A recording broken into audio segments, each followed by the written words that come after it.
os destaques do mercado agrícola e da economia na participação sempre no primeiro bloco do nosso programa com o Silmar César Miller. Bom dia, Silmar. Muito bom dia, Otávio Sesc Júnior. Bom dia aos nossos amigos do Terra Viva. Já experimentou aquela pessegada que eu trouxe para você lá de Minas Gerais? Já foi quase todas, é muito boa, sensacional. Vamos lá, muito bom. Vamos abrir a semana então? Quais são os destaques para hoje, nessa segunda-feira?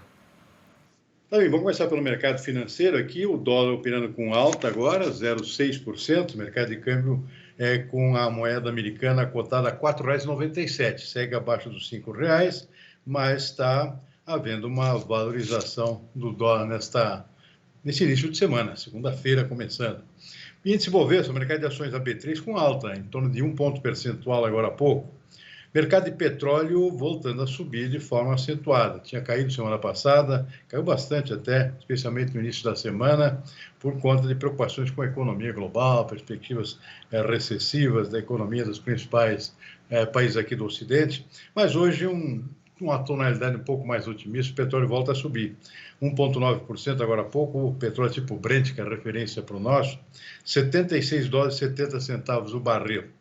Mercado de commodities agrícolas, predominância de alta, soja voltando a subir na Bolsa de Chicago, 0,4%, milho também com alta, 0,4%, o trigo sobe mais, 1,1%. Voltaram as tensões lá com relação àquele corredor ucraniano para a exportação de grãos do país invadido lá pelas tropas russas, porque os russos estão se recusando aqui a voltar a sentar na mesa para discutir a prorrogação daquele acordo que permite a continuidade das exportações da Ucrânia. Então está tudo parado, isso está gerando uma certa incerteza no mercado, especialmente no mercado de trigo, já que a Ucrânia é a grande exportadora do cereal e é a época agora de começar a exportação, né, dessa temporada nova de 2023. Portanto, muita atenção e o mercado sobe por conta dessas incertezas. Na Bolsa de Nova York, o algodão sobe 0,4%, o cacau também com alta, 0,7%, café na contramão está caindo, tem um dia de correção hoje, pelo menos por enquanto, café arábica com queda de 1 ponto percentual. Açúcar está estável, suco de laranja cai, correção também, o pessoal vendendo depois de altas na semana passada, cai 2 pontos percentuais nesse momento.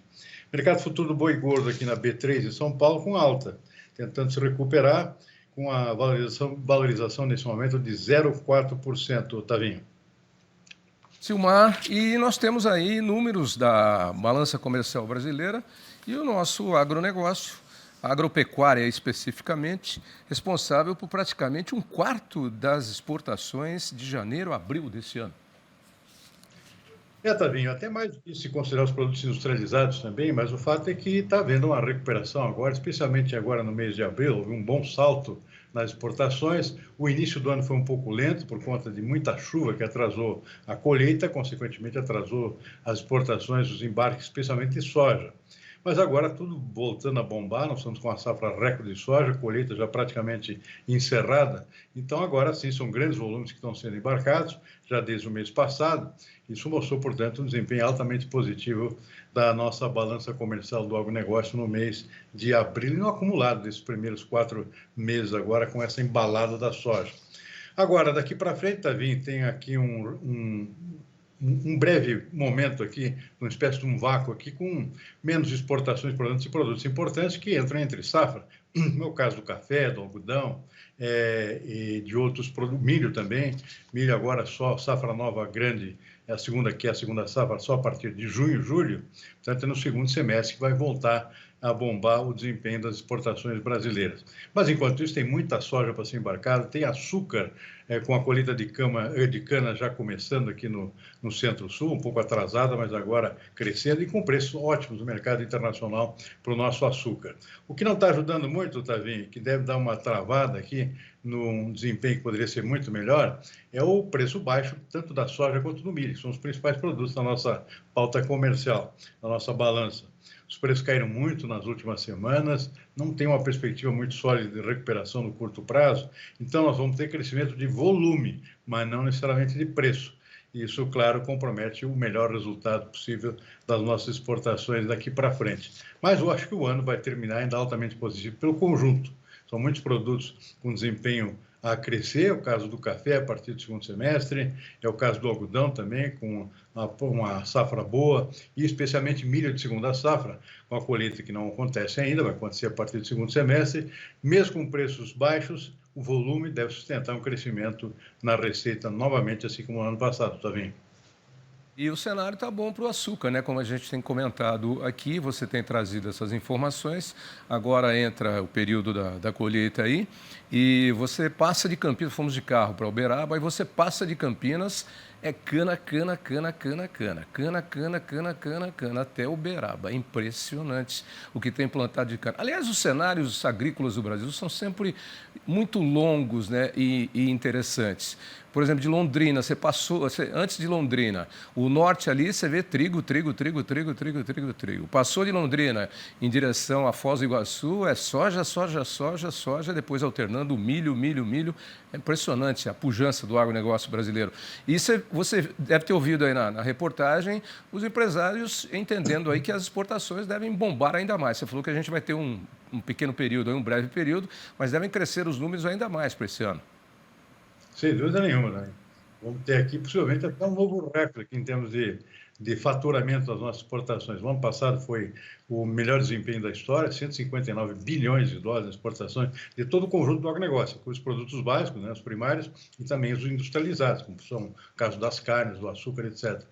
Então, isso significou mais de 40%, na verdade, das exportações brasileiras totais. Quase 47%. E esse ano a tendência é de um novo desempenho positivo. E embora tenha essa questão de preços mais baixos, especialmente soja e milho, que deve afetar um desempenho melhor. Mesmo assim, em função do crescimento do volume e de bons preços para outros produtos, como é o caso do açúcar, por exemplo, que tem safra boa e preço bom, tudo isso leva à tendência de um novo crescimento no faturamento das exportações brasileiras, talvez para um novo recorde. Ok, e vindo para cá ouvindo os noticiários para me atualizar um pouquinho, porque a semana passada foi só boi, boi, boi, boi, boi lá em Uberaba, eu vi que o mercado financeiro reduziu a estimativa para a inflação desse ano. Nada muito impactante, né? Está vindo de 6,05% para 6,02%, a tendência da inflação para esse ano. E para o ano que vem também tem um nível um pouquinho menor, 4,16%, ao invés de 4,18%, que era estimado até uma semana atrás. Nada muito impactante, mas de qualquer forma é um dado positivo, né? Quando a inflação, a tendência da inflação, a percepção da inflação dos analistas aqui, começa a ceder um pouquinho. Já para o desempenho da economia, não houve alterações. Esse boletim Focus divulgado hoje pelo Banco Central, a expectativa para esse ano segue em 1 ponto percentual, não vai crescer muito mais do que isso a economia, pelo menos essa é a opinião por enquanto. E para o ano que vem, a tendência é de uma pequena melhora de 1,40%, que também é um desempenho fraco, né, Tavinho? Mas, de qualquer forma, pelo menos é um desempenho positivo, enquanto tem algumas economias globais aqui que estão sofrendo até com um potencial movimento de recuo, de recessão, inclusive. Taxa Selic foi mantida em 12,50 para esse ano, 10% para o ano que vem, ou seja, o mercado continua apostando que o Banco Central deve reduzir a taxa básica de juros até o final do ano, de 13,75 para 12,50. Uma taxa alta ainda, mas pelo menos começando aqui um recuo, possivelmente já no mês que vem. Bom, mas se tem essa previsão aí, o mercado já começa a olhar com outros olhos. Isso pode alavancar até alguns investimentos que estariam parados aí na economia, porque as pessoas já começam a visualizar diferente, né? Quando a perspectiva é só de alta, alta, alta, todo mundo tira o pé. O freio já começa a mostrar que, opa, pode ter uma recuperação ou se estabilizar, os investidores já começam a mexer os pauzinhos, como a gente diz, né? De qualquer forma, Tavinho, uma preocupação muito grande com inadimplência, né? A taxa de juros ainda muito elevada, a inadimplência está muito grande no país, então isso trava também o desempenho melhor da economia, né? O pessoal está devendo, não consegue gastar mais, né? Então, é um problema aí. Tem uma promessa do presidente Lula aqui de lançar um novo pacote para tentar negociação de dívidas, mas até agora não tivemos notícia da evolução desse pacotão. Isso aí é uma solução, sempre foi, vários governos sempre fizeram isso, os últimos principalmente, mas não pode esquecer que a dívida continua lá, você vai renegociar, mas tem que pagar, né? E se você não pagou antes, é porque você não teve condições. Tudo bem, vamos renegociar. Empresas renegociam, pessoas físicas renegociam, mas a dívida está lá. O que precisava era girar a economia, fazer o dinheiro girar mais, o dinheiro correr mais, e é isso que não está acontecendo, o dinheiro está parado e aí você vai empurrando com a barriga, a dívida vai crescendo. Eu quero aqui agradecer de coração a todos os nossos telespectadores e a todo o pessoal de Uberaba que nos recebeu muito bem lá em mais uma edição da Exposebu, toda a diretoria da ABCZ, sempre nos prestando as informações necessárias daquilo que tudo precisávamos, né, do que precisássemos, e agradecer principalmente aos nossos telespectadores em todo o Brasil, desde grandes pecuaristas ou grandes fazendeiros até médios e pequenos, sempre vêm nos procurar e falam, olha, eu assisto não sei o quê, eu assisto você, pergunta do Silmar, por que o Silmar não vem? Eu falei, o Silmar não gosta muito de sair de casa, eu não sei, a gente gosta de andar, a gente vai, né? O Sidão estava lá também, fez uma noite de autógrafos lá dos seus livros, dos versinhos, foi uma passagem muito legal. E olha, um dia, eu até brinquei, porque o Zezinho da carreta, né? O Zezinho, que é da parte técnica, ele falou, guarda as laudas para mim aí, Tavinho, que eu uso para forrar as gaiolas dos meus passarinhos. Ele é criador de passarinho, curió, azulão, pintacilgo, etc. e tal. Tudo dentro da lei do IBAMA, com anilha e tudo mais, não tem nada de clandestino. E aí eu comentei no ar, falei, o Zezinho pediu as laudas aqui para forrar a gaiola dos passarinhos dele lá, né? E o Charles até falou assim, então, os passarinhos do Zezinho estão ficando sábios em agronegócio, porque eles leem as laudas todas, né? E aí ficou sabendo de todas as notícias do agronegócio. Então eu falei, até brinquei, falei, ó, eu qualquer dia eu vou trazer um passarinho do Zezinho aqui para ficar perguntando para ele como é que é. Piu, piu, piu, piu, piu, piu, piu, piu, piu, piu, piu, piu, piu, né? Aí eu até brinquei. E você sabe que dentro da feira, depois no outro dia, teve uma pessoa que foi lá na carreta, quem que é o criador de passarinho aí? Ou seja, ele estava assistindo o programa em casa e depois no outro dia estava lá na feira e queria saber quem era o criador de passarinho. É o Zezinho. Aí, por aí você vê a nossa audiência, né? É verdade, Tavinho. Isso é fantástico, nosso Brasil presente nessas magníficas feiras que ocorrem pelo Brasil. E a semana passada foi pródiga nisso, 2 feironas aqui ao mesmo tempo, né? A AgriShow e a Exposebu lá em Uberaba. Bem pertinho, são o quê? 100 quilômetros uma da outra também? Dá para ir nas duas num dia só? Dá, a Cris Bertelli fez isso. Mas são 185. Depois que você passa a Ribeirão, que são 300 quilômetros, aí de Ribeirão até Uberaba são 185 quilômetros. Quando eu vou de carro, como eu fui e voltei, para mim o marco é Ribeirão Preto. Quando eu estou em Ribeirão Preto, que já rodei 300, eu acho que já estou chegando em Uberaba. Aí é mais fácil.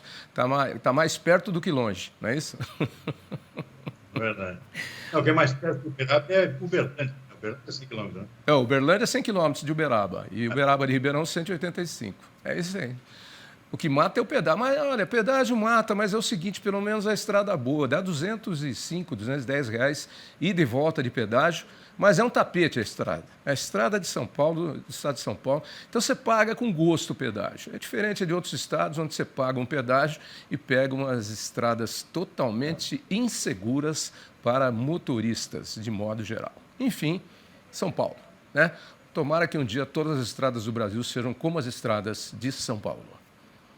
Abraço, Silmar, e até amanhã. Abraço, Sabinha. Até amanhã. Tchau.